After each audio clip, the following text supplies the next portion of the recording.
Yo, yo, yo, yo, yo, what's going on? What's going on? Welcome to another episode of Empire Jeff TV. I am your host, Empire Jeff, coming to you on a Monday night in which the Los Angeles Lakers, man, almost pulled back a comeback but fell short to the Miami Heat 108 to 107. They decided that a three-point shot by Cam Reddish at the end of the game was the best basketball shot that they could get. Try to win a basketball game on the road. Now, I know LeBron drove and he had coverage and he threw it to the open man and it was the right basketball play and all that. I understand that. I coached the game for a long time. I understand that's the right basketball play. You ever heard of the hockey assist? You ever heard Cam Reddish when you catch the ball in the corner and there's virtually no chance of you making that shot that you're probably open for a reason? And secondly, if you just pump fake the shot and swing the ball to Tayshaun Prince, how much better of a shot that would be? There's plenty of time left on the clock for that. Because he shot the ball, came off the rim. Guys had time to hit it and hold it. Pause. But that ball should have been swung to Tayshaun Prince. The fact that Cam Reddish was on the floor at the end of a game when you knew they were going to make anyone but LeBron James beat you is a little bit bewildering to me. But, this isn't any Cam Reddish shame. That's on Coach Ham. That's on LeBron telling him to get your ass on the other side of the court. Like, don't be in the catch and shoot position. And it's struggling. So the Lakers came down when they got it down, when they finally got it to within 108, 107. They had 5 chances to take the lead. They come down, they shoot a 3, they miss. They come down, LeBron gets a charge. They come down, Austin Reeves takes another 3. And then they come down after a timeout and they drop a play of LeBron going to the basket and he kicks it out to Cam Reddish, who misses the 3. That is 5 attempts to go ahead in the game with like 2 minutes left in the game. Granted, their defense held Miami from scoring, but they couldn't score themselves. And not one time did a player go to the basket. When they had Miami on their heels, when they had all the momentum in the game, they decided to continually shoot threes. The Lakers are one of the worst three-point shooting teams in the entire NBA, and they decided to shoot threes. They shot 8 for 26, 30% from 3, whereas the Miami Heat shot 12 for 37, 32.4% for 3. They didn't shoot great, but they made 12 of them. Those 4 more threes were the game. Miami was shooting around 40-something% in the first half. The Lakers cooled them off, but they still made 4 more threes than them. And the Lakers trying to compete with them and shoot the threes as many as them makes no sense. It made no sense, and that's why we stand where we are today. So shout out to everyone who's in the building tonight. We got Search and Destroy, the number 1 moderator of all moderators in the game. Shout out to you, my man, Search. Goat James, what's up with you, man? Thanks for pulling up. Appreciate you. Reg Dog, salute to you as well. Jeff, salute. Seem like running the offense to 80 ain't going to work. Seems like no offense we're going to work right now. Reg Dog, like nothing is going to work. And he says, how we lose by 1? Here's my answer to that, Jason. How we lose at all. Thanks for pulling up. Appreciate you. What kind of coach allows a bad shooting team to shoot threes when they're only down by 1? Yeah, especially when it was 4 out of the 5 possessions they shot 3. And you're coming out of a timeout. Like, if you understand they're probably going to try to take the ball away from Bron, there's no AD out there. There's a bunch of guys missing. I understand all that. But Cam Reddish, you got to swing that ball. Tayshaun Prince is a much better shot taker in that situation than he would be. Oh man, let's get to 600 tonight. That would be great. Search. Last check, we were currently at 582. Next goal obviously being 1,000. We are currently at 582 subscribers. If you are new to the channel, please hit that like. Please hit that subscribe. Greatly appreciate it. It would help out the channel. Thank you, Search. Appreciate you. Vincent, thanks for pulling up. Appreciate you. Remind our guys, 2-point field goal still counts, especially when we are the best in the league in the 2-point field goal and making twos. We are the best in the league. And yet we continue to try to shoot threes where we are near the bottom of the league. Makes no sense. Rico, what's up with you, man? Rico, I'm not sure what it is, but payday. We'll just call you that. What up, y'all? Matt over here too. Yeah, we made over here too. Whatever. We're not having it over here, man. But yeah, make sure to check out Dan the Lakers fan. He just had his breakdown post game right now too. Not really mad. Not mad at all. Like, my thing is, like, it's confusing to me the way that the Lakers. I've jokingly said throughout the season that the Lakers are the dumbest team in the league, and they continue to do dumb stuff. Like, you're down one, you got them on their heels, and you shoot 4 threes on your last 5 possessions and get an offensive foul on the other. That's just bad basketball. It makes no sense. Someone, thank you for pulling up. Appreciate you. They only show urgency in the last 2 minutes. Yeah, and Miami was giving them the game. Like, take this from us. Take this from us. No AD, no Rui, no Vandal, no Gabe Vincent, no Jackson Hayes. You had a chance to steal one on the road. And this is you just can't shut down. You can't continue to go out and try to finish games like that. It just isn't going to work for you. 2 points still counts. Hell, even trying to get to the free throw line. Yeah, no, exactly. And that's the problem. They just don't know what they're doing. Hey, Miss Angie B, thank you for pulling up. Mrs. Empire Jeff TV's own Angie B. This game was super frustrated, Mrs. Angie, man. I can't even put into it. This one was tough, man. Yeah, what the hell is this? What's up, Eric? It's bad. It was really bad. Like, how are you not ripping these guys like for doing this? If I'm the team, all y'all got to catch your own Ubers to the hotel tonight. No, you want to shoot? You want to shoot? Shoot for an Uber. Shoot for a ride. Because what is wrong with you? These are the type of shots you're going to get. And I disagree with what some people were saying when they were saying those are good shots. Those are good shots for most basketball teams. Those are not good shots for the Los Angeles Lakers. Those are you are open for a reason shots. Those are not good shots for the Lakers. The Lakers cannot make those shots, so it is not a good shot. A good shot for the Lakers, LeBron just get to the paint, throw it up, and force them to call a foul. I'd rather LeBron throw up a shot that they do not call a foul on than getting that shot from Cam Reddish. It makes absolutely no sense. So everyone that said that that's a good shot, normally, yes. For most basketball teams, yes, that would be a good shot. Not for the Los Angeles Lakers. It just won't be. What up, Jeff, man? This loss sucks, but I'm going to keep being positive. Oh, yeah, I'm always going to be positive. I'm just breaking down the game. Life goes on. My life goes on. My rest of my night will be normal. But watching this game, and I break down basketball. So when I'm watching it, it's just like, it's frustrating because it's clear as day to me. I don't understand how professionals can't see it. It's just annoying.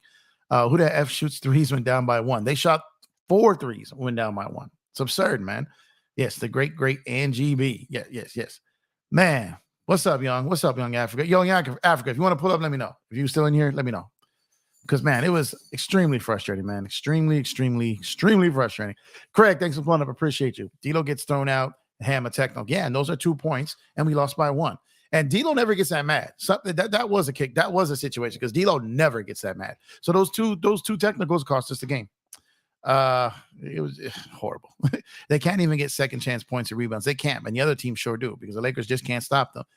Micah Alexander says, thanks for putting up, Micah. Appreciate you. I hate how they settle for threes when they're one of the tallest teams. This Golden State is just getting old. It is, especially when they don't shoot like Golden State. It's just crazy, man. It's just not ideal.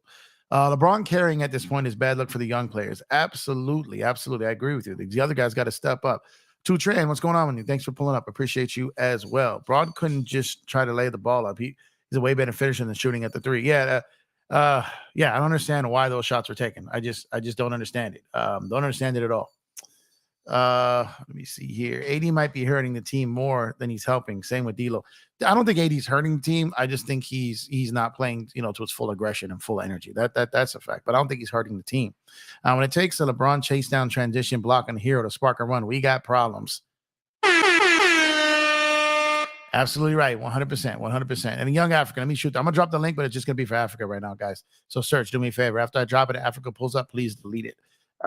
Just gonna be for Africa right now if he wants to pull up because I want to break down this game with him. I'm in game breakdown mode right now, so we'll get to everyone voicing their opinions maybe a little bit later in the show. But I just want to break this down. I want to break down what happened in this game because it was absolutely frustrating, man. This team rhythm feels like when Russ was a Laker. Absolutely, it feels like this is what it was like to start the season last year. It absolutely does. Bro, playing catch up has been our trend. It shouldn't have to come down to the last shot. We made the shots we were supposed to make. Yeah, it was just if we made the shots we were supposed to make. Absolutely. The turnovers are atrocious. Yeah, that was horrible. That was absolutely horrible. Yes. Please make sure to check out the Twitter at EmpireJeff_. Getting swept in Florida is not acceptable. Yeah, that was bad. We're better than both these teams, but we went 0-2 down there. That's just ridiculous. Coming off of that Clipper comeback win, we should have been riding high.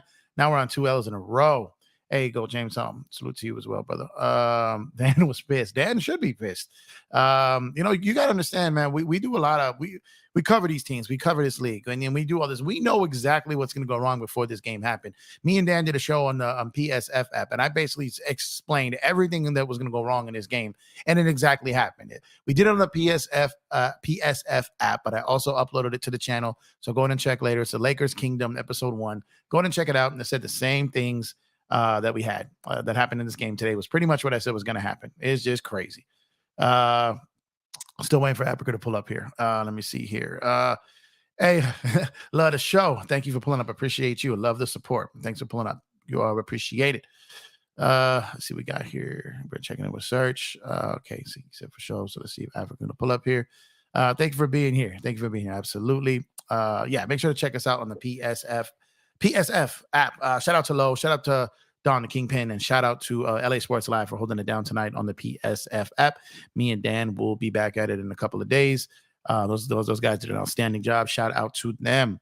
But this is extremely frustrating days to be a Laker fan. So when you look at every single game we played, it is pretty much the same story. Now, we didn't get down by 12 in this first quarter, but we gave up 33 points. And then I think we got outscored 29-26 in the second. The third quarter, we had problems. And for good bulk of the fourth, we did decide before they decided to wake up and kind of get things going. But it just did not happen. And, we're sitting there watching these games, and you're seeing what's going to happen here. And we knew what was coming. And like Miami just kept coming at him, man. These second chance points, like the turnovers for the Lakers, the 3-pointers that they were hitting early. Lakers had no real answer for it until like I said, a LeBron James chase down block on Tyler Hero. That's just crazy, man. That was just nuts. I feel like we need two playbooks, one for LeBron when he is in the game and one for when not in the game. Closeout time. We don't need to end a 1-point game trying to shoot three just because LeBron drove. Yeah, drove to the basket. Yeah. So it's frustrating because like that, you know what? If you're the Miami Heat, that's exactly the look that you want the Lakers getting. That's exactly the shot that you want the Lakers getting. Minnesota and Boston in overtime. Looks like Minnesota is going to get this one, and Boston is going to get their first loss of the season. The New York Knicks also gave the LA Clippers that work today too. James Harden was like a minus 17 on the floor today, so that was interesting. So it was just so annoying here. Dung, thanks for pulling up. Appreciate you, brother. Bro, something just wrong with the Lakers. I told Jimmy Bucket's going to score 30. He was close. Yeah, it's funny because Jimmy had buckets, but it didn't feel like he had that many points. When I looked up at the scoreboard, I was like, oh, man, I thought he had more than that. But I didn't realize he had that many. And I was like, man, he's just slowly killing you, man. I get a kick out of him. He don't sit with his assistants, nor does he call them he plays. I don't get what he's thinking. Yeah, he's never around his assistants at all the entire game. He's just standing up there trying to act like he's doing something. I hate how LeBron passed and he went back to the 3-point line instead of staying inside for the rebound putback. The ball bounced right where he passed. Yeah. No, that's an excellent point. I didn't Harden Jerry Springer show. Yeah. I didn't think about that, but yeah, you're right. Had he stayed there, and then they did get the ball. I mean, they could have. Austin got knocked down, and then Jimmy got the ball and just held it as the clock ran out there. And then from there on, it was just another frustrating loss for the Los Angeles Lakers. And with that, we welcome Young Africa to the show. What's going on, my guy? What up, Empire, Jeff, man? Salute, man. What's up? Man, just trying to figure out how and why and in what world does it make sense when you get down one and your last 4 out of the 5 possessions, you take a 3-pointer when you're a horrible 3-point shooting team and you get an offensive foul on that play. They probably would have shot a 3-2. So what's the mentality of a team when you've got a team on their heels, you've got them right where you want them, and what's wrong with these guys? That's a good question, man. Look, the simple answer and what comes to mind straight away and what I saw in the game is you just try to take the easy way out, Jeff. That's the easy way out. You make a 3, you up 2, you have the momentum, and it's an easy shot. Analytics say it's not a bad shot. You know what I mean? You don't want to work for it and actually create a great shot. And this is what we've been talking about all season long, right? So we can question individual decisions by players in individual possessions late in games, but when you talk about the offensive issues that we talked about, Joe, that we keep seeing with this team, the identity of the offense and what actually happens in the clutch, it's interesting, man. Like I saw Christian Wood be underutilized, right? Even when he plays, underutilized. I didn't really see a pick and roll. I wanted to see him pick a pop with LeBron and Christian Wood late in the game. Pick and pop, just to set the screen strong. Let LeBron go downhill, and if they go 2 on the ball, well, then you got the pop situation, and then if they rotate, now we in a better situation to make to get better shots. But instead, I remember one play, right? We had Christian Wood had a mismatch, was about to go ISO in the post, right? And he wanted to actually be aggressive. LeBron calls it back out, said, no, just give me back the ball, bro. Give it back to me. Yeah, I saw that. Yeah. Remember that? I don't even know how to play. How'd the play end on that? Did LeBron score or was it a good position? No, they didn't score on that play. If my memory serves me right, I don't believe they scored on that possession. And that was a good possession in terms of if Christian was aggressive in the post, he makes something happen. He's actually very talented as a paint scorer, very skillful scorer. I don't know why they don't trust him in that situation. LeBron showed in that moment, I don't trust you, man. Just let me have the ball and I'm gonna give it to you in a quick decision type of pass off. But I don't want you to self-create and make decisions and all that in the clutch. No. So it's interesting, man. That's why I said the other time, and I'm gonna leave it at this, right? That I don't know if this is only a Darvin Ham problem, right? Because I remember telling you, man, LeBron's too smart for this, bro. Yep. LeBron understands the game better than probably anybody in the stadium right there, right? And so for him to still put the responsibility on his shoulders and still go to it, he's showing that one, he truly still believes he's that guy, and two, he doesn't truly believe that the other guys can carry the load that is required for him to not be the stereotypical LeBron James that he's been his whole career. It's amazing. Yeah, and he had for the most part a great game, man. He had a great run. His energy was great. Like his stamina looks incredible. So it's nothing like last year, and he just looked like he was just dogging it out there at times, right? It looks great, but I do think there's times in the game where he's testing his teammates and see what they can do. He's trying to figure out something that works. And like you said, LeBron is too smart for this. Now, LeBron made the right basketball play at the end of that game, obviously. But like I said, like that works for 9 out of probably other 10 teams in this league. It doesn't work for the Lakers because that's a shot they can't make, especially when you got Cam Reddish. I don't know why he didn't swing the ball to Tayshaun Prince. There was plenty of time left for him to get a look off. All he has to do is act like he's taking that shot, and Kyle Lowry sags to try to get the rebound, and Prince is wide open for a three. That's a much better guy to catch and take that shot in that situation. Shout out to Cam for what he's done on defense, but the fact that he's the guy that gets a shot at the end of a game when you're trying to win. Now, I know we had no one left. I know we had no one on the bench. People will say Christie, but it's just hit or miss with either one of them with the ball right then and there. My thing is just that I wish he would have swung it to Prince, but it's the end of the game. I don't think you can see the shot clock from that side. Not very clearly. You're focused on catching. You're focused on shooting. I understand that, but I mean, maybe that has to be said and communicated. You know what I mean? Talk about the huddles. I don't know what goes on in these huddles. I have no idea.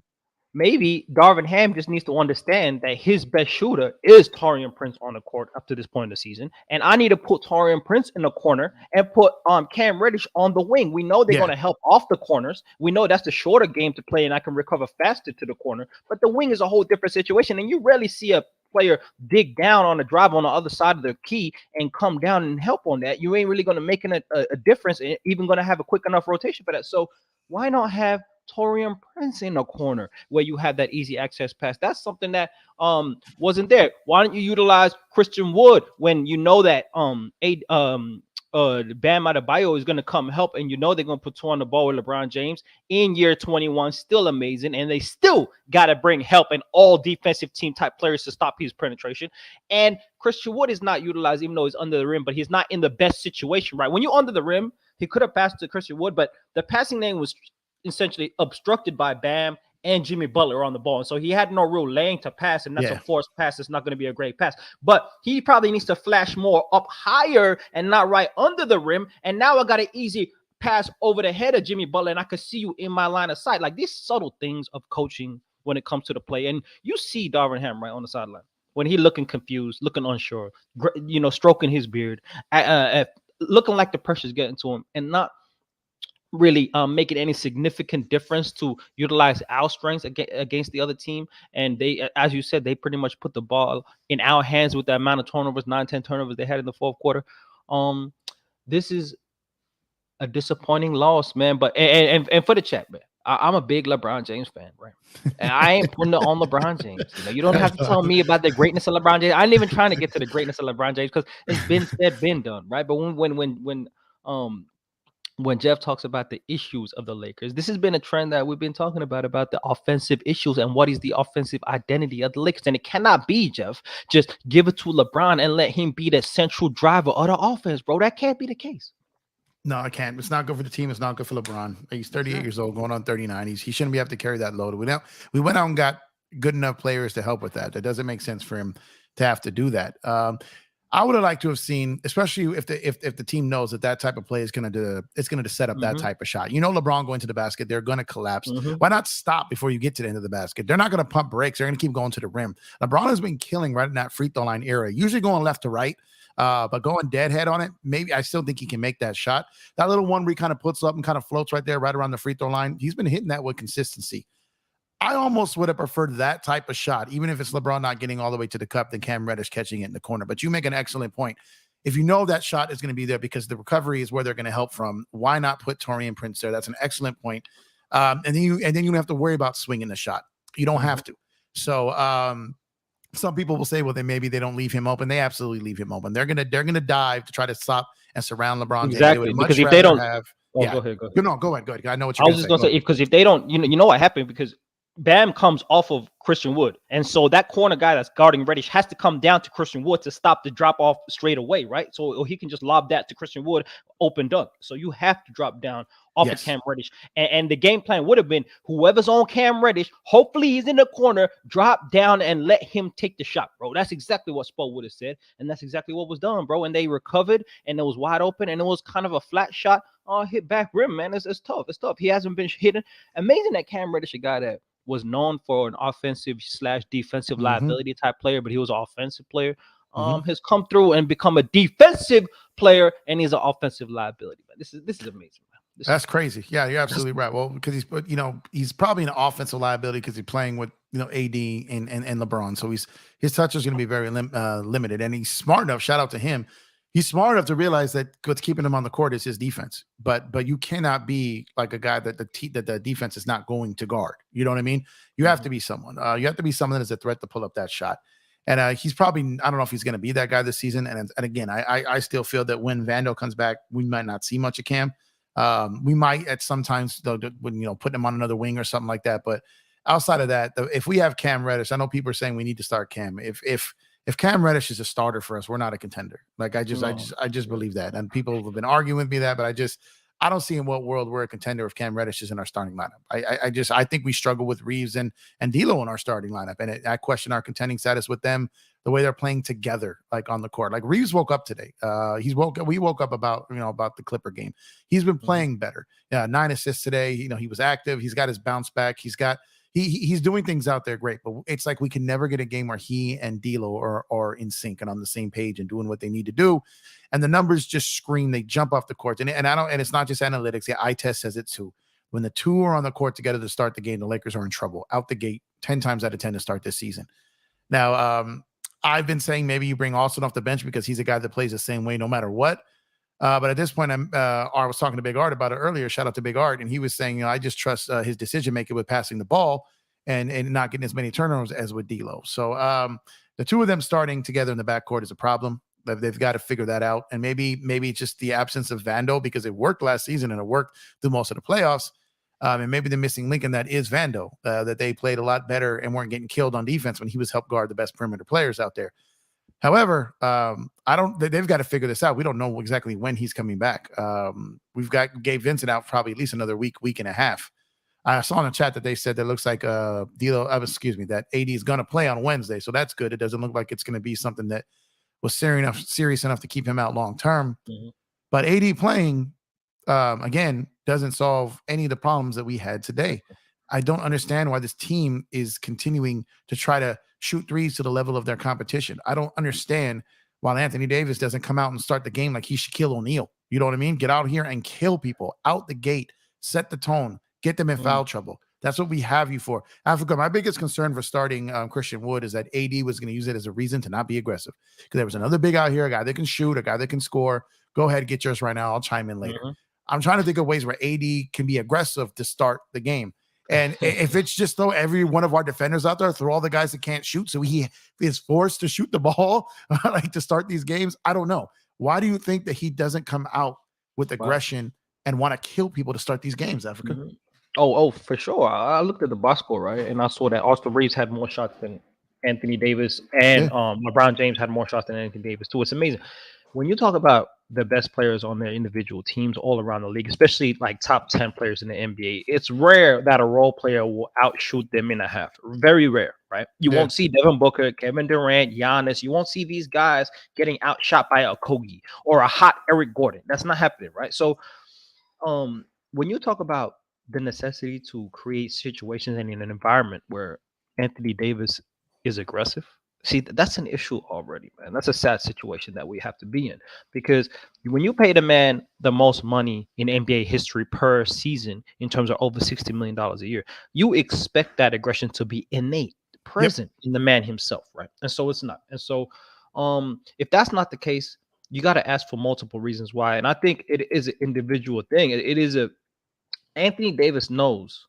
because I went back and looked at these Pelican games, like I said, I was going to do in the other stream, Jeff. Yeah. And you was 100% correct, man. The agility, the movement, the fluidity, and the aggressiveness because of the movement, the separation that he was able to get, the explosiveness to just rise up on dudes. He doesn't really have that no more. He plays more on the ground now. He plays more controlled now. He was kind of reckless before. You know what I mean? And so Yeah. reckless in a beautiful, aggressive way, though, in a way that put up 28 points per game at his peak. So he doesn't have that now. And the issue is you could attribute it to the mentality of Anthony Davis, but at the end of the day, right? If I'm a coach and I'm calling plays for AD, there's no reason for him not to have that place. And so we saw what happens, right? Because a person in the chat said you can't run the offense through Anthony Davis, you know, and that's interesting because we saw a possession where Anthony Davis gets doubled, right? Panics, he's near the baseline, throws turnover, bounce pass turnover, looking for Austin Reeves, right? The decision making of Anthony Davis, it, when the defense loads up and double teams him or loads up and crowds him in the paint or crowds him in the mid range, ends up being turnover or a bad position where he doesn't really get he doesn't give off a pass that creates an advantage for our teams. Quite simply, is what a double team should be doing for a great player, but he can't do that. And so when you can't do that and teams load up on you, what is next? What is the counter to that? Well, the counter to that historically has been, well, now it's LeBron's turn, bro. LeBron cook, and that is not something we can consistently do. Or let's go perimeter orientated, and we're gonna put AD at the high pick and roll, maybe go outside in now and play into the hands of the defense. And so I attribute that to Anthony Davis's mentality, but also the team structure. So what do you say, Jeff, to when teams load up, your post player ain't a great playmaker, can't create advantages, can't find a simple pass at the double team, let alone the skip pass or the two passes away type pass that's going to create a wide open shot. He can't do that, right? And so, and he can't beat the double team because he's not making quick moves like that, right? And he's not going to split the double team. He's not going to see it coming and hit a fadeaway on the double team. He ain't going to do that, right? He ain't that aggressive. So what is the solution to running the offense through your best player when you want him to be that aggressive and take 10 shots, 11 shots in the first half? Well, then you got to treat him like he's not a skilled big man. You got to get him involved in two-man game, pick and roll action, rim running, pick and pop, pick and roll, and take the ability out of catching it and try to create off the dribble with his back to the basket. That's the only way you can really do that, because then you take the thinking out of it. You turn him into read and react versus get in there, analyze, wait to see what the defense is giving you. Seems like he's reading things wrong. And then, like you said, he panics and really can't get into any type of flow when that happens. So I think you just got to get him involved more in action. You've got to get him moving around more, not just let him just sit there and be stagnant. That's the only real way I see it. Because if you're going to dump the ball into him, and teams, especially, you know what it is, man. These defenses are like sharks, right? They smell blood, knowing that he can't do that. They're just going to continue to swarm it. And then you take away, which is supposed to be, they're supposed to be your best player this season. You take that away. So you have to get him involved in pick and roll. I don't know why they do it. I don't know why they don't take advantage of the two-man game. I don't know why they're not running pick and rolls with AD and Christian, where that would be a matchup nightmare for other teams, because even if they switch, no matter what happens, it's the same thing on the other side. Christian Wood could still burn them. I don't understand how that works. Or you put AD up top and you run pick and roll LeBron and AD, but you switch them. So there's no creativity, Africa, is what it is. It's no creativity. It's go do what everyone in the league knows we're about to do, but make it work this time. Yeah. And the defense must be, these other coaches, Africa. If I'm another head coach and I'm sitting on that sideline, I'm just laughing. I'm like, these dudes, man, they're just gonna make it this easy. Why am I even here tonight? I don't even need to work. You know what I mean? I don't even need to work, because I can give my guys 3 instructions tonight and I can go sit down. I can hop on the plane and be early to the next city. Because that's plain and simple. Because all I got to tell my team to do is listen to me, crash boards, chase every second chance opportunity, and you run it down their throats, and you're going to win this game. Oh. And talk trash in the ear about how they can't shoot threes, so they keep shooting threes. Just do those 3 things, and we're getting out of here with a dub.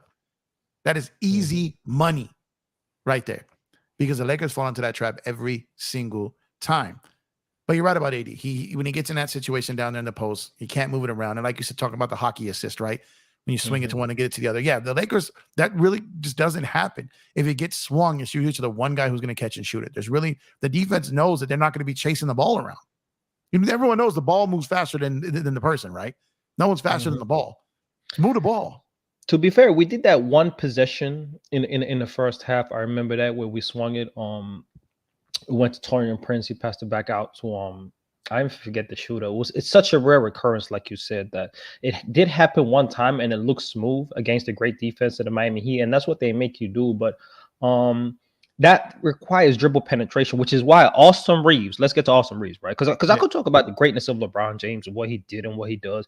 We understand that. It's actually amazing that this come to the point where it becomes a concern now because of how hard he's going so early in the season. It's more concerning than celebratory when you see LeBron James, because the question is, how long can you do this for, bro? And so when it comes to Austin Reeves, that's why dribble penetration, to be able to create those swing passes and create those advantages, you need to penetrate. And it can't just be LeBron James that's doing that. And so Austin Reeves, down in the stretch, when you're feeling it and you get a 3, right, and you pump fake and you hesitate and you didn't have to take that off balance 3, but you could have taken it to the rim. You could have taken a dribble pull up in the mid range. You could have put some pressure on the defense to create an opening, but instead you take the go ahead shot and the bailout shot, essentially, in terms of the easier shot, than to have to create and have to do something else. And so if it goes in, we all celebrate it, right? Austin Reeves back. And if it doesn't miss, but in the greater picture of things, right, the better situation is to create a better look and to create momentum and flow in your offense. When you understand in that moment, you've taken multiple threes, down 3 or down 1. You've taken multiple threes. You have the momentum, and the team has not been hitting. You have been hitting, but you even didn't hit your last one. How about you put some pressure on the defense? How about we look for something greater? And I think that might come with the maturity in Austin Reeves' game. Yeah. And I think you understand too that the referees, even though whether they're good or whether they're bad, they tend to value the aggressor, and they tend to reward. They tend to reward the aggressor. If Austin goes strong to the basket, there, Austin has made a career out of getting to the free throw line. So if he just goes in with some aggression and gets someone, pumps fakes and gets someone to fall, that's 2 free throws, and he's clutching them. He's clutch, in clutch situations. He's able to hit those shots.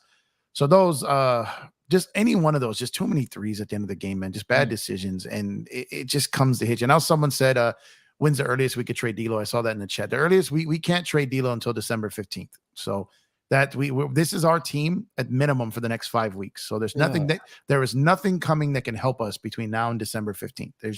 There's nothing that can happen. Absolutely nothing. So this is our team. And just because December 15th comes around doesn't mean that it's going to happen that day either. Someone like Austin Reeves, someone like Rui, those guys can't be traded till December 15th. January 15th. Vandal can't be traded at all this season. So this is pretty much who we are through, till just up about Christmas time. So we've got 5 weeks to try to figure out how to get through this, how to get around this. And it all starts with getting guys back on the court. Because have you ever seen a team just blitzed by just constant injuries year after year after year? I mean, if we were basically without, we got Prince back today, but we've basically been without 6 of our key components, with probably like a minimum of 3 guys almost every game. And that's very tough to overcome, especially, and I've mentioned this a couple of times, I don't think people have noticed this. We've had the toughest schedule out the gate, according to strength of scheduling. Absolutely the toughest schedule out the break. So the fact that we were 500, we're 3-0 at home, we're not handling our business on the road. We are now 0-4 on the road. That is a problem, especially when you're getting in, this could cost you a seed or 2 in the playoffs. This type of start. So yeah, good. I think you know what I'm trying to get to there. So I hear you perfectly. And the strength of the schedule was clear, especially our first week of basketball. Like, that was tough games, man. We come out against, the top teams in the Western Conference. And so there's no real overreacting to this. But when you say what is the historical context of the injuries to the Lakers in comparison to other teams? Well, the Clippers are the only thing that comes to mind, right? And that's the only team that can comparably say we have been injury riddled for the last 5 years and had a true contender in terms of on paper. But when it comes to the Lakers, the consistency of our injuries, it's like since the championship, there hasn't been a consistent run of our best players not being injured. It seems like, you know, our key rotational pieces have been injured constantly, and um that's an issue, and that's not something that usually the way you start a season and the flow of the season is usually the narrative of your season. To swing that and to become healthy, to become consistent, you got to change that trend, right? And that trend takes a lot of energy, takes a lot of focus, intention, purpose, a lot of energy early in the season when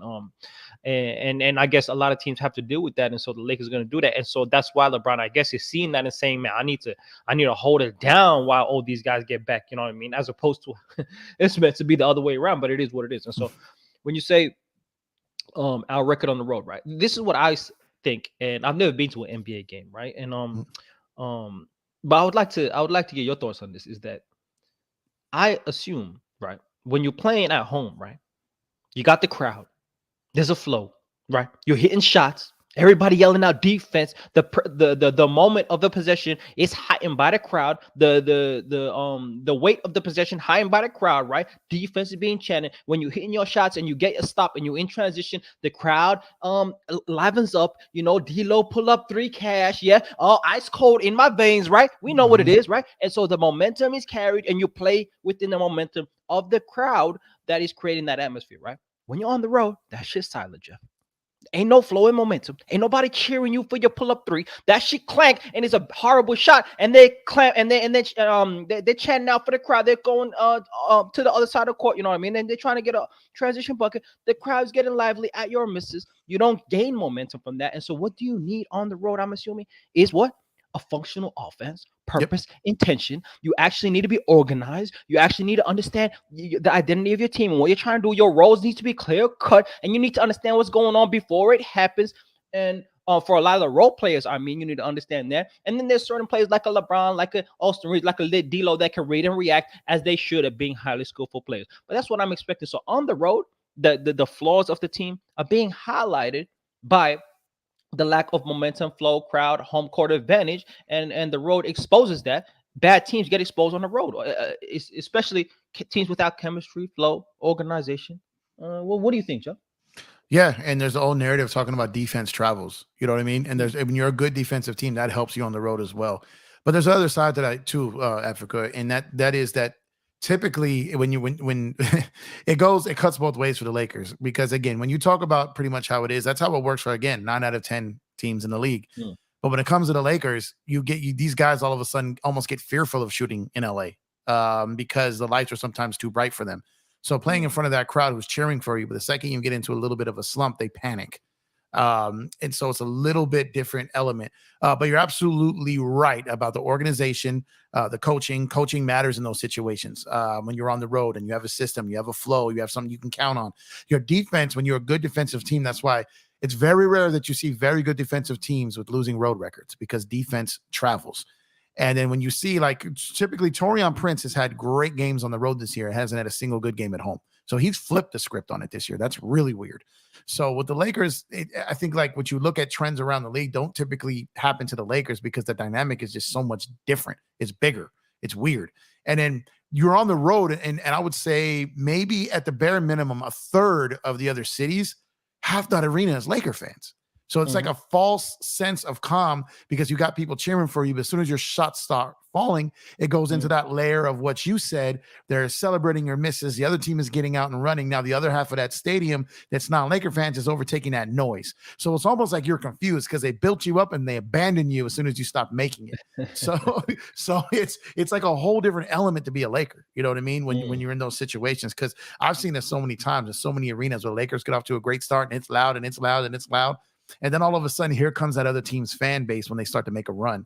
And then they drown out the Laker fans, and then the Lakers are out of the game. You don't hear from them again. So there's some interesting things there. But like I said, but you're absolutely right. The organization of it, and defense is a huge, huge thing. If this team is as good as they're supposed to be defensively, And if the bench is, I came into the season after thinking that we were going to have the best bench in the league, and we have the worst bench in the league because our entire bench is hurt. Entire bench is hurt. Literally, the only bench players we had today that could have done anything was basically Christian Wood, and it was basically Wood, Christie, and Reddish. That was our bench. What did we think in any type of realm of reason that we were going to be able to compete with the Miami Heat's bench tonight with those guys on our bench? But I will say this, though. Shout out to the Lakers in the second half because you talked about the first half numbers. And yes, Austin Reeves getting more shots than Anthony Davis in the first half is ridiculous. But when you look at the first half and you look at the 3-point numbers, the Lakers shot 4 for 12 for 33%. Miami Heat was 9 for 21 at just about 43% in the first half. All right. In the second half, the Lakers figured it out. Miami shot 3 for 16, only 18.8%. Lakers shot 4 for 14, not great, obviously 28%. Too many threes, though. They shot 12 in the first half, which I love. If the Lakers could stick around 20 to 22 threes per game, because you have to shoot them enough for teams to know you're going to take them. But the Lakers are averaging about 32 threes per game. So that's about 10 too much for me, for a team that's not shooting well. So the funny thing is the Lakers and Miami were identical in 3-point attempts per game this season at 32.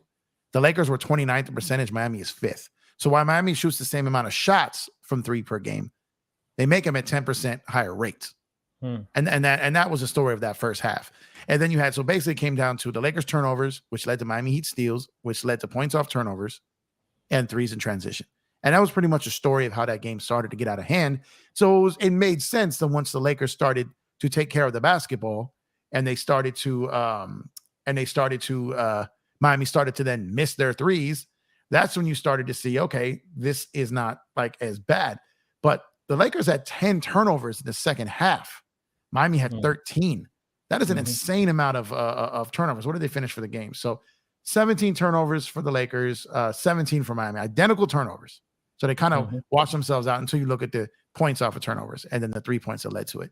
So that was the story of the game. Is the Lakers were getting out blocked early, the steals, the 3-point makes, and the turnovers. And when you're on the road, those are all categories you have to win at, along with the offensive rebounding. The second chance points are brutal. No doubt. And it's interesting because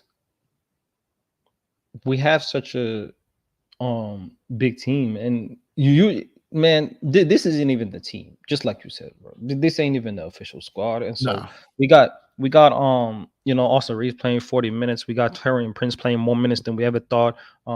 Christian Wood playing very valuable minutes, but it's hard to create continuity and chemistry for this team. Like when I look at this game and I see that we took it down to the wire, probably should have won the game if we executed. And I see individual possessions that shows that continuity and chemistry is not there yet, and that's understandable being so early in the season. Like when LeBron had that pass to Cam Reddish and he cut instead of just staying and spotting up, it just shows, right, Jeff? Like these moments where they don't have that chemistry. And so for us to push a team like the Miami Heat, who made the finals, down the stretch, with essentially all of their best players healthy, coming back in the second half on the back of a amazing LeBron James, it's promising because our depth, it shows that the depth is there. Last season we got 5 rotational guys out. This is a blowout, all right? So it's promising. The only issue for me is this going to be the narrative of the season? Are we going to see these injuries continue? Is AD now going to be out for a period of time? Or is this going to be an injury that carries, for a couple months and he's going to have to carry it and play through it? Or are we going to actually get healthy eventually, still have LeBron James and him not having to carry a load in which he strains a groin or does something, And so I hope this isn't the narrative of the season. I hope this isn't just the beginning of many more injuries or many more scenarios where this occurs, and hopefully we become healthier because the team played promising. There's been individual players, right? For all the things I could say about the coaching, individual players like Christian Wood, like Tayshaun Prince that have stepped up big, right? Cam Reddish showing us something he hasn't showed us his whole career. He can be a 6'8" wing defender, something that we do need, right? So we've seen things that are promising, right? In terms of Wood, Prince, and Reddish, right? On top of the depth of a Vanderbilt, of a Rui, of a Jackson Hayes, Gabe Vincent, right? And so that is very promising, but we just haven't seen it all put together And the question will be, by the time they do come back, what will our record be, man? It's gonna be interesting to see, man. Yeah, because the AD situation, it sounds like he's going to play the next game, but you're right. This could be something that lingers. And is it going to cause him to miss games? But I'm going to tell you, Africa, you know what? To be honest with you, we probably would be a horrible idea for it to happen now. But I think one thing that can help the Lakers is a game where LeBron sits. Not that they don't need him, because they absolutely do. But give these guys a chance to figure out how to play without him for an entire game, get some confidence in those minutes and those stretches, and to step their game up, because we're going to need them to step their game up permanently for this team to be better. So I think it might be ideal for them to get out there and play a game without him, to not rely on him, to not count on him, to know that he's not going to come in and put his cape on and save them. I think that there is value in that. And that's why I really thought that after the Sacramento game that they were going to sit him against the Magic. I was kind of targeting that game as one that that probably would have been beneficial to the team to see that. And he didn't have a particularly great game in the first 3 quarters of that game, and then he put it together in the fourth. But I think there's value in seeing what these guys have when he doesn't play, and let them play. They know pretty much what their minutes are going to be. They know they're going to have more shots tonight. They know they're going to have more responsibility, probably more minutes, more touches, more trust, and seeing how they perform under those situations, because we're going to need them to think that way when he's on the floor, right? We need them to play free. We need them to not only take, but make open shots. We need them to make smart passes. We need to get them to move the ball, share the ball with their teammates, target other teammates than just LeBron if it's the right play. And I think a game without LeBron might actually help that team achieve that. What do you think? So, potentially, I would say that that's possible, and that's an amazing thing. Where it's an amazing scenario where you need your best player to take a step back for everyone else to take a step forward. It's meant to be easier when you play with a better player and one of the greatest players of all time. The game's meant to come easier to you, meant to have more openings and be more aggressive with your opportunities, because you should be able to beat your matchup in those advantageous situations that a player like LeBron James and his playmaking puts you in. But let me ask you this. That's interesting.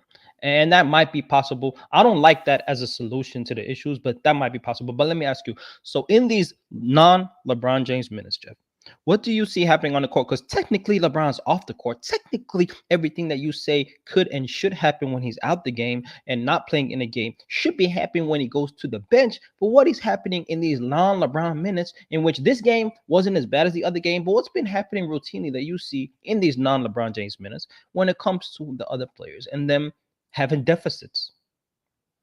It's been brutal when he goes to the floor. I was actually going to bring that up right now, loading up the numbers right now. But it's been absolutely brutal when he's been off the floor. And you're absolutely right with what you said about they should be taking advantage of that when he is off the floor in games where he's playing. My thing is kind of the mental approach of them knowing he's not going to play for a whole game, so they know that off jump they have to be aggressive out the gate, which they should be doing when he's playing as well. Exactly. So, but I'm just saying, maybe I don't know. At this point, I'm just trying. I would be trying things. Just get creative. Try something. He's going to have to sit eventually, right? He's not playing all 82. So it's not like it's maybe on a back-to-back night. Like I said, I don't know. And I said right now it's probably not the time. But there was a time where I was like I said, I really felt that after that, after that Sacramento loss would have been the perfect time to try to do that going into the Orlando game. But they should be doing it whether he's playing or not. I totally understand that. But let's see here. Jesus. Okay. So there's been 164 possessions with LeBron James off the court. 164. Take a guess at what the point differential is in those minutes. It's probably like a -50, something like that, I'm assuming. Okay, so you overshot. Okay, cool. But I overshot. All right. yeah. But I mean, it's bad. It might as well be -38. Okay. -38 points when LeBron James is out of the game. Now, I'm only saying that because he's not supposed to be your best player this year, right? That's what everyone's telling us, that it was going to be Anthony Davis, who is our best player this year. So let me ask you, Young Africa, Anthony Davis has played a total of 100. They've played a total of 119 possessions without Anthony Davis on the floor. What do you think that number would be in the range of? With AD off the floor? With AD off the floor. But LeBron on the floor? This is just AD off the first one was just LeBron off the floor. Doesn't matter who else is on the floor. AD off this the is floor. just AD off the floor. I would say we pretty much even. Let me give it a -5, if that. Yeah. -5. This is gonna blow your mind. 119 possessions. We are +17. Wow. I'm assuming a lot of those. I don't know if you have the 17. lineups. LeBron carries a lot of those minutes with the second unit, so I'm assuming they're So, doing well. so let me check real quick just to see what Yeah, this the lineups. looks Yeah, like what are the without. lineups on that? So Yeah. the number one rated lineup with any true volume here. Give me 1 second. So the number one lineup here is how many Christian possessions? Wood is in that. Let me give you an assumption. LeBron James. With no AD, LeBron, Christian Wood, Austin Reeves, Tayshaun Prince, and D'Lo. That's just a guess. Okay, Off so the eye test. the number one, if we're talking about, I'm just talking about the number one amount of possessions. Forget the plus minus. 25. Oh, okay. No. But I'm going to answer your question. This is just what I'm searching out for. The number one possessions are 25 total possessions without Anthony Davis is D'Lo at the 1, Vincent at the 2, LeBron at the 3, Wood at the 4, Hayes at the 5. We've got 25 possessions. That's our highest number of possessions, and that's a plus 4. So let's go to our highest point differential total with any real validity, which is 7 possessions. And that's D'Lo, Vincent, Cam Reddish, LeBron, and Christian Wood. That's a hot run in the game, probably. Actually, we haven't seen 12, that. 12 and 17. Sorry, I missed these two right here. D'Lo, Gabe, Rui, LeBron, and Hayes. And then it's Reeves, Christie, LeBron, Wood, and Hayes. That was 17 possessions. But everything here is a plus. Everything, all these lineups is a plus. Now, just for craziness, so we can rule LeBron out. Let's see when they take them both out, which is dangerous at any time to do that, right? They rarely do that, but yeah. They do rarely do, and that's actually smart. That's probably the only real coaching Darvin has done so far. Exactly. It's a total of, oh my God, this is weird too. Total of 19 possessions that they both have been off the floor. And now this is actually more confusing than the last one. Small sample size of only 19 possessions, right? Plus 36 when they're both off the floor. Wow. Well, what are those games we won in, and we had good runs? What is the? It doesn't show. This is just overall possessions minutes. I can dig into it, but their offensive rebounding is better. Their free throw rate is better because they're not calling any fouls for LeBron. Their points per possession is number 1 in the league. All their stuff is predominantly like high when those two sit. You said 17 possessions? 19 possessions. So this isn't scalable. Wow. Yeah, this obviously wouldn't be great if it was 250 possessions, right? These numbers would go the opposite direction. But what I'm saying is, what amazes me is that when we look at these numbers with Braun off the floor, it's disastrous, and with AD off the floor, they're actually plus almost 40 points. And that is interesting. That is extremely interesting. So when you break down through these layers, you're seeing what the team looks like when you have both D'Lo and Reeves on the floor. But now it's looking like when you have D'Lo, Reeves, and AD on the floor is what a problem is. D'Lo, Reeves, and AD on the floor. That's interesting, man. Because when you were saying these lineups, the common guy outside of LeBron that I heard in those lineups that were positive with no AD is Christian Wood. I don't think that's a coincidence. Christian Wood, and I'm surprised that Jackson Hayes was lining up next to them as well for a few of those possessions. But Jackson Hayes has played well and provides solid rebounding. But I would say this. Christian Wood, right, and what he allows by spacing the floor, something that Anthony Davis doesn't do, allows Austin Reeves and LeBron James more space on the court. And I think that it's kind of, I don't know if it's ridiculous to say, but what we just saw even in this game against the Miami Heat with LeBron in the fourth quarter, right? Being a traditional LeBron-centric offense and LeBron James game that he's been playing his whole career is 5 out, let me cook. And when you allow when you have a Christian Wood that can hit that shot, that when you pass to him can actually keep the defense honest and make him question whether they want to help off LeBron or not, that is a way better thing. It's amazing how in the last possession, we had Christian Wood in the key and not on the 3-point line. I don't know what we do, but that's interesting. So Christian Wood and his skill set, would it be ridiculous to say that the play style of Christian Wood blends better with the LeBron James when it comes to the offensive side of the ball more than the Anthony Davis because of the shooting, because of the skillful get your own shot and go quick and his aggressiveness that seems way more aggressive than the Anthony Davis? Would it be more ridiculous to say that? Not the offensive ceiling, not the skill or talent or potential, but just the game and the play style of a Christian Wood that blends better with LeBron James over Anthony Davis. No, it wouldn't, because just a single word of his will to get his own shot, his will to get to his spot. And it's I know it sounds crazy to say, and it is crazy to hear myself say it out loud. But the numbers don't lie. Our top two, like our numbers when Christian Wood and LeBron James are on the floor, are just blowing out everyone else. So it absolutely is. And it's not just the numbers. The eye test says it too. Every run we're on, every time we're playing great, he's out there. And if he is out there and we're not playing great, it's because similar to what you mentioned earlier, that he is being misused. He's not being used correctly. So when they have him out there and they're not giving him the ball, that's pretty much what's going to be the cause of it. So if they're not utilizing him, or that play that you said with LeBron where he went down, had himself pretty much a seal down there, was in good position. LeBron waved him off, said, no, come out here and set this screen for me. So those situations like that, like if I'm Christian Wood, I get frustrated, man. But it's they've got to figure out a way to use him. I've always been okay with him not starting as long as he finished games, but it's getting to the point where I saw someone say that D'Lo got suspended. Is that true, chat? The D'Lo that sounds pretty early for a suspension to be announced. Usually that gets announced the next day.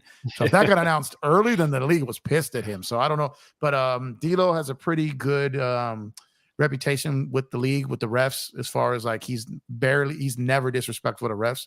He's never like ill-mannered or anything like that. I was thinking they maybe give him the benefit of the doubt on this one because he's never a problem with officials. So did he make contact with the official? Sorry, man. Did he make contact with the official? He approached him. I was on Big Art Show and I was watching the stream and I had the audio off. So I didn't like when that happened. I just saw him get upset. And I'm like, if he made contact, he's out. He's out. Because it doesn't matter who you are. You make contact with an official, you're going to get suspended. But damn, that may help us though. like seeing like again, what sucks, Africa, is that it is it's going to take something like the league forcing a starting lineup change for us to see the benefit or not of it, then rather than our head coach, right? How crazy is that? Like that amazing. That is nuts. And real quick, Big Baby, if you're still in the room, let me know if you're in the chat. I know you've asked a couple shows to come on, and I just been haven't had a chance where I was bringing people on. But Africa's like a common co-pilot for me here, so I want to make sure and get up here and chop it up with him for a bit. But if you still want to come on, I'll definitely, because I know I owe you. The last couple of times you asked, and I had things lined up already, so I apologize. So if you definitely want to come on, you're definitely welcome. Let me know if you're still here. What I'm hearing, Jeff, I do like Christian Wood in the starting lineup. I liked it at the beginning of the season. I specifically was talking about the spacing on the court and allowing Anthony Davis more space as well. Now, the question that you had that's true is, and that's a fact, Bloodhound. They're gonna kill LeBron James if they keep it. This is ridiculous. Yeah, it's terrible. Ridiculous. But the question is, that you had was, can LeBron guard the threes in the NBA, right? And what happens to a Vanderbilt as well now? So does LeBron go to the three? Can we play Vanderbilt at the two, really? And can we play Austin Reeves at the one? Or do we go with D'Lo when we bring Austin Reeves off the bench and sustain D'Lo's trade value to the trade deadline, if that's the thinking? These are the interesting things. Or do we just bring Vanderbilt off the bench? And then it comes back to your question again of, what is the true value of your best defensive perimeter player coming off the bench? And so these are interesting questions as to how you start Christian Wood. And that's why I understand now what you mean by the balance of the team and how you can close games with Christian Wood. And it's not so necessary to start games with Christian Wood, especially if you have a locked-in AD, which nullifies Christian Wood's touches anyway at the start of the game. And so I hear what you're saying now as the season unfolds. Yeah, that's how I saw it. Like me in all my years of coaching, if I had a guy that was a top perimeter player in the league, I do not bring him off the bench. I just don't. I want him locked in and glued. I want him, not only do I risk losing his best skill set, because bringing defense off your bench, it doesn't always help you if someone's got it going already. So like, let's say he's guarding Steph, right? Or something like that. Let's say he's guarding Steph. Let's say he's guarding Booker. Let's say he's guarding KD, whatever. And that dude just goes off for 10 in the first 4 minutes. And then you want to bring in Vando now that the guy's seeing red? You get what I mean? Like, I feel my philosophy is, if you have Vando out there from the beginning, maybe he misses half of those shots. And maybe he doesn't get off to the start he would have. So to me, that's always going to be on my argument. I'm never going to change that approach, because like I've seen too many teams win with guys who are not that great at anything else but defense, and they win championships because they have that guy on their team and he's starting. Like, it's just, there are so many teams that have had that. So it's extremely rare that you see that guy come off the bench. It's extremely rare. And you're not going to always see that guy finish games either, even though he's so great defensively, because you need buckets at the end of the game if you're neck to neck. And yes, you need to be able to stop guys, but it's at the end of the game. Now, if it's a final possession, yes, you go offense, defense. But if it's the end of the game and you got guys cooking on the other side and you need some buckets, and it changes it a little bit. But to start a game, if you can keep a guy, his percentage is lower, maybe you get a charge on him. Maybe you get him frustrated and he gets a stupid foul on the other end. Maybe he starts arguing with the rest. You get him out of his game and you start someone like Vando. And that's always been my take. Starting someone like Christian Wood has always been, to me, I've been fearful we were going to get this version of AD. You know what I mean? It's you start Christian Wood. We're getting it anyways, though. So I'm like, it's kind of frustrating. And if AD was a guy that we didn't think had it in him, we wouldn't be saying this, right? We wouldn't be saying it. Like, I think it's a bit unfair what we expect out of D'Lo, Reeves, and these other guys. Laker fans want everyone to average 20. Like, it's not going to happen. You know what I mean? Like, you need your two guys. You need one guy above. You need one guy around 27, one guy around 24, 25, and you need a guy between 18 and like 22. It's pretty much what you're going to need. It doesn't have to be a star player, though, to get those numbers, though. What makes that person a quote-unquote star numbers is when they do it consistently. So a guy like Austin Reeves, a guy like D'Lo, those guys are both capable of getting 30 in a game. So was Christian Wood. But are those guys ever going to average 22 a game? I don't know. I don't think that Austin Reeves is the best player he can be if he's averaging more points. I think he does so much more for the game when he's on, being able to pass the ball, being able to get his teammates involved, being able to hit threes, being able to get to the line, and his teammates benefit off of that, being able to communicate. And even though he's not guarding the best guy on defense, he's out there shouting everything out. Like a guy like Reeves, when he's touching all parts of the stat sheet, that's when he's better. A guy like D'Lo is when he's scoring is when he's better. But he's just not going to, he gave you 28 one game, like 27 another, and then he'll have a game where he gives you 9. So at the end of the day, D'Lo's still going to average like 15, 16, 17 range because he's inconsistent. So I think what people want to say, I don't think we need a star. We need a bucket getter. A consistent bucket getter is what we need. And it would be great if D'Lo or Reeves were one of those guys, or they traded off being it, but we can't have it where neither one of them are, and they're not playing any defense. Yeah, that's really tough to get a guy like D'Lo is a bucket getter, but he's a bucket getter when when the offense is centered around him, right? And that's not the case on the Lakers. And so he can't get that flow where he can take 3 bad shots to get off, another 5 good shots and end up, like 5 or 8 because he's in flow now, because he took his bad shots off and he's got his range. But it's interesting, right? Because Anthony Davis has had a great season, right? And he's played great basketball, both sides of the ball. I would call him defensive player of the year candidate right now at the number 1 position. But yeah, and he's still averaging like 26 points, like 13, 14 rebounds. But he could easily average over 30, man. And then that's the amazing part, is that the 26 is still a quiet 26. It ain't loud yet, right? And so a loud 30 would be 30 itself would be loud anyways, because he'd be consistently giving you aggressive offensive production, and he hasn't shown that. And so this is the interesting part, right? When you ask for a third option next to AD and LeBron to be able to be a consistent bucket getter, it's like essentially you're asking for a true number 2 option to become a number 3 option, because there's not really a lot of number 3 guys that are consistent bucket getters, right? If we were to go around the NBA, I would say like a Bradley Beal is a consistent bucket getter, but he went from a number 1 option to a number 3 option, right? And so you would essentially have to be buying low on a guy, or a guy near the end of his prime, or a guy on the come up like Austin Reeves that could be that, but he's not at that point of his career yet.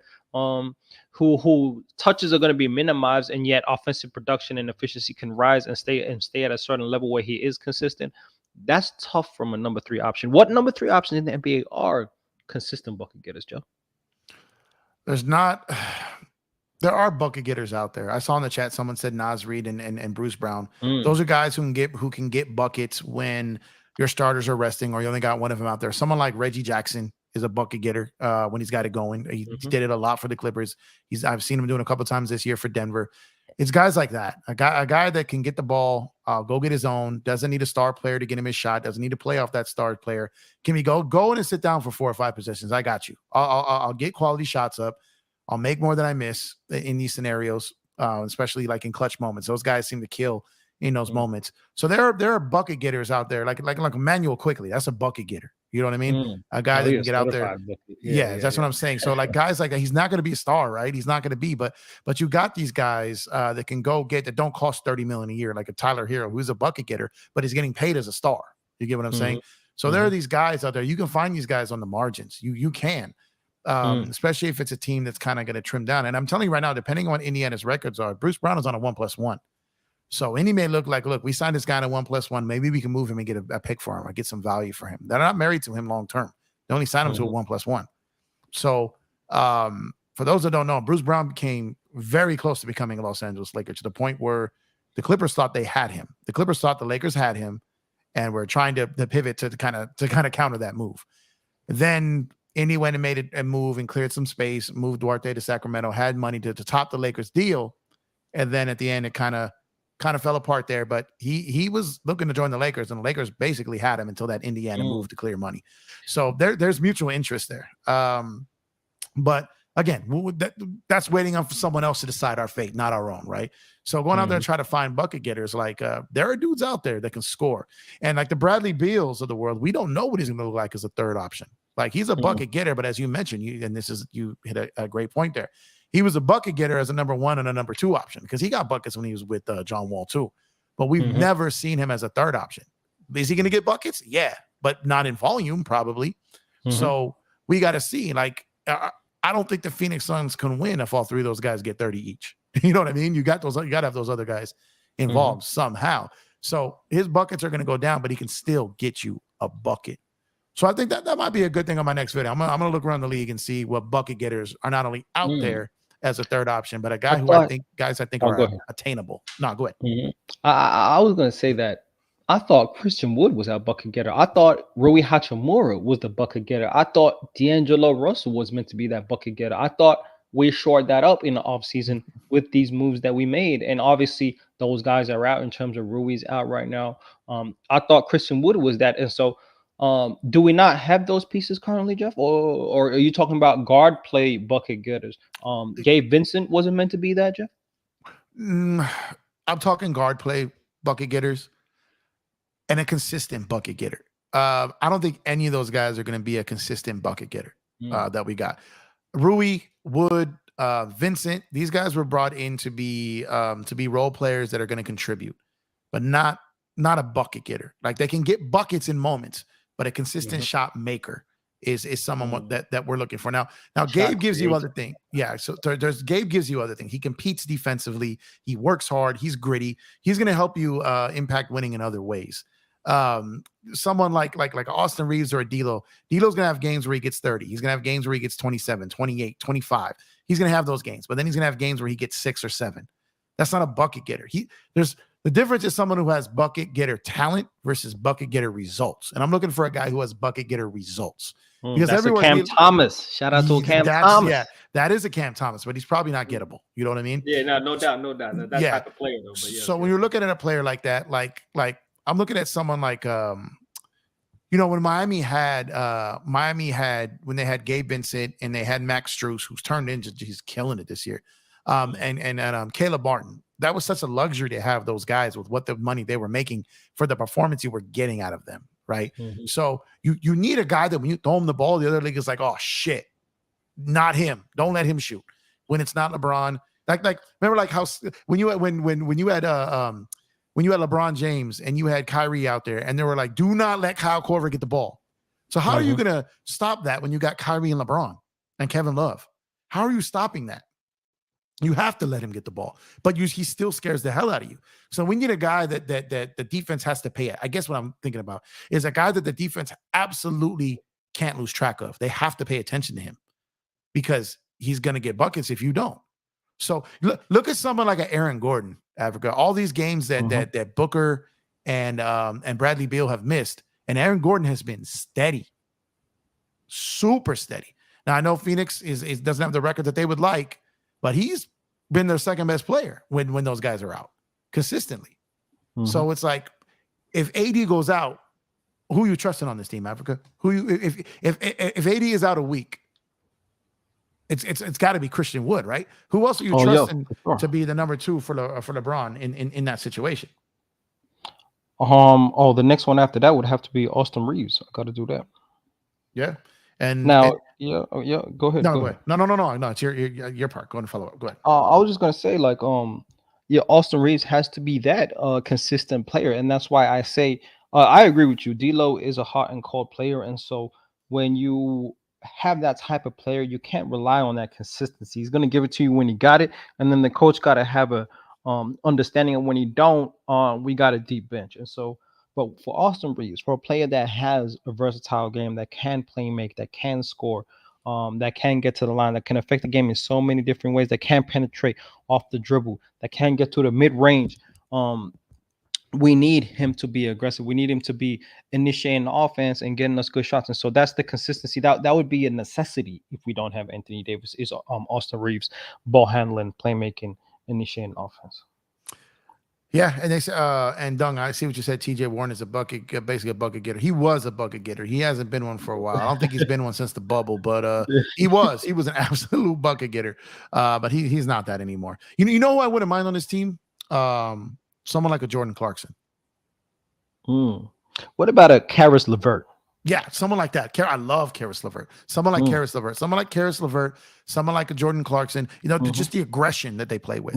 If they miss and they miss the shots, it's okay because they're going after theirs. And teams cannot just forget about them. They're not going to disappear with that effort of going after it. We had one in Malik Monk. He was a bucket getter. If you want to talk about, I would love Malik Monk. It's just that was impossible to keep. So I would love for them to try to get him back, but that's going to be tough. They maxed out because when they signed him at the minimum, mathematically it couldn't have worked for what they could have offered him was like the 5 something, like the money they offered Delani. But you know, there when someone's offering you like $5 million and Sacramento's coming in like 18 million, you know what I mean, and you just took the minimum, you got to go after that bag. I understand why he did that. He wanted to be a Laker. He did everything he could, but. That's fair. What about so yeah, I got 2 guys in mind, right? And we're going a little off topic. That's might be the next stream, but just names for you. Like I had Karis LeVert as one, and I feel like he's kind of underutilized in Cleveland. I think they have a lot of guys ahead of him, guys like Okoro. They're trying to play defense at that position more than offense. They're trying to balance the team, and he's coming off the bench when he starts for most teams in the NBA. I think Karis LeVert, and so. Yep. He's one, and then what about Bogdanovich out of Atlanta Hawks too? That's coming off the bench at this present time. Would you call him a bucket getter? He could get buckets, absolutely, and he's great in the clutch. So yeah, that is definitely someone. Yeah, he could get it. And there's also the other. I always get them confused. The dude in Detroit, Bogdanovich, yeah, the other Bogdanovich, who's been hurt. But let me load up Cleveland something because let me look at LeVert's money. So I know he got extended. Oh my God. Or he got the bag? I didn't know he got the bag. No, what I'm saying, this is so attainable. Okay. Okay. 15 million. 15 So think about this real quick, chat. And you know, Young Africa. Here, Africa speaks not only something that's a great idea, but something that is doable. So real quick, let me okay. So you've got Darius Garland at 34 million, you got Donovan Mitchell at 32 million. Okay. Now these guys have been out a lot. All right. And then you got Karis LeVert there. You got Strus, who you just paid, who's been playing, who's putting up numbers, and he got paid. He got numbers. So you are absolutely right here that Karis LeVert might be gettable. Now let me look at his. He has been cooking this season. He's been cooking. Oh, this is perfect. So his timeline lines up with LeBron's contract. It's perfect. It's perfect. He could be gettable for D'Lo alone. Well, money-wise, probably have to, you know, depending on how they see D'Lo. Because if they're looking at like Garland and Mitchell, who both miss games, and Garland, they've had injury woes. You can get a starting caliber point guard who can fill in for either one of those. Now you have that for LeVert, but he's not really a point guard. He's a shooting guard. So a D'Lo for LeVert works absolutely mathematically. It works for Austin Reeves. It'll work for Rui. Any of those that they would want. I would prefer it be D'Lo than those other 2 guys. But that money it lines up perfectly. And this is a dream scenario because not only does it line up financially, it lines up contract lengthwise to LeBron's. So it's like if they want to clear the deck for 2026, which is what I think the Lakers are focused on, it lines up perfectly for that timeline. So that would be an ideal candidate to go after, because I believe someone like Clarkson just signed his extension or just re-signed with Utah this last offseason. Let me look at his real quick. But LeVert May just went to the top of the list here. So Jordan Clarkson is about 23. Okay, this is an interesting one.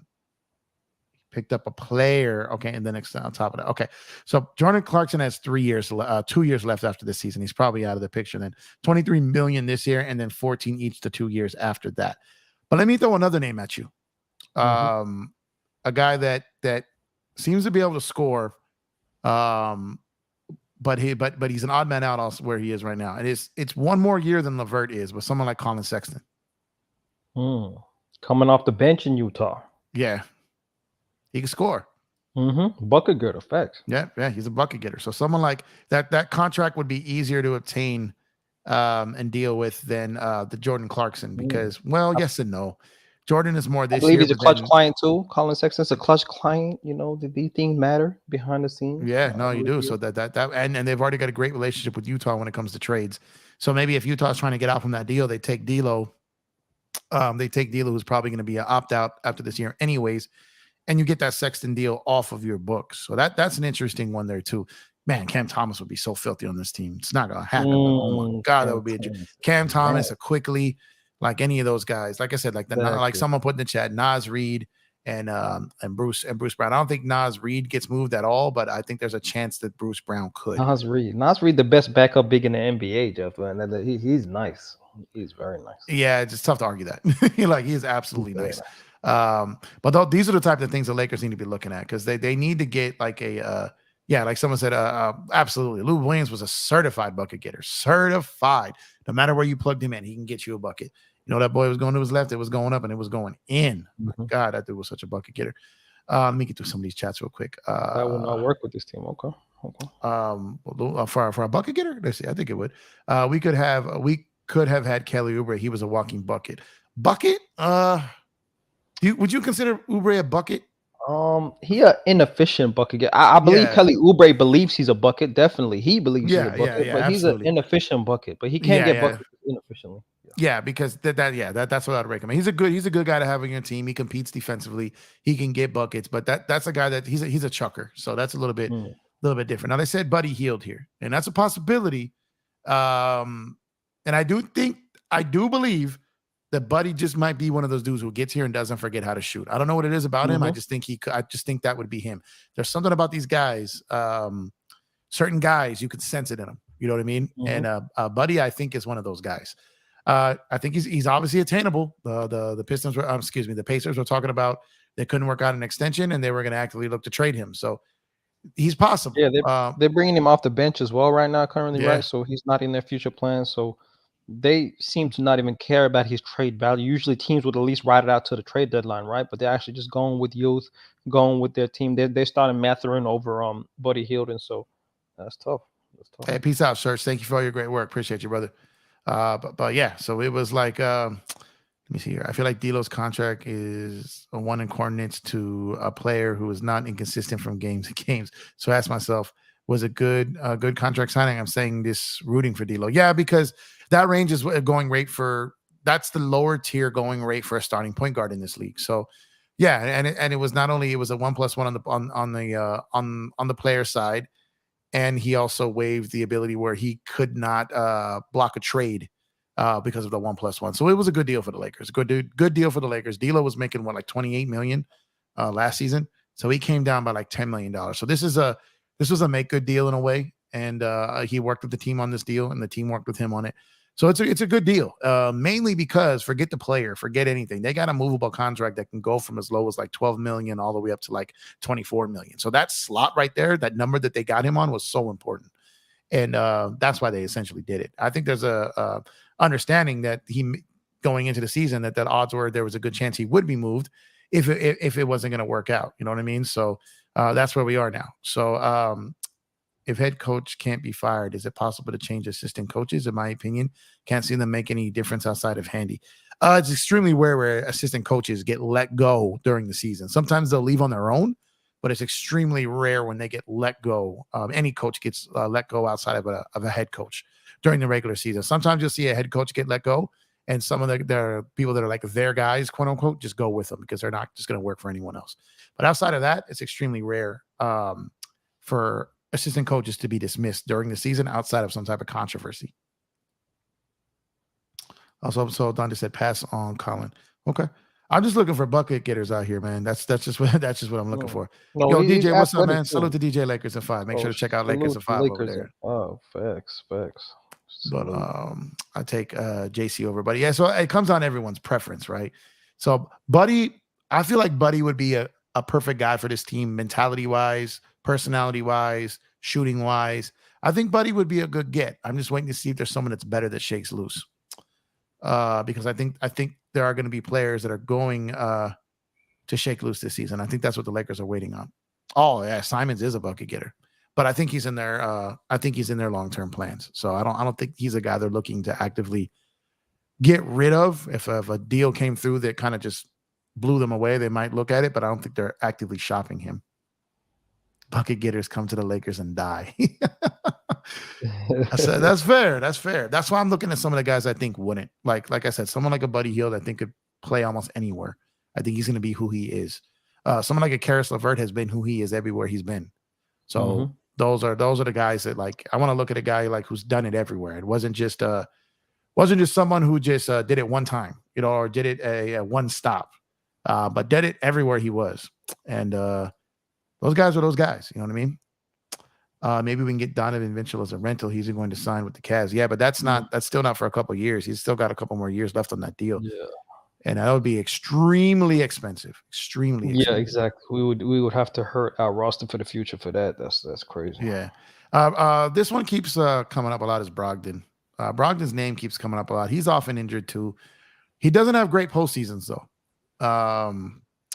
I kind of started looking into him and breaking down. I just remember him being out a lot and just remember him not being as effective.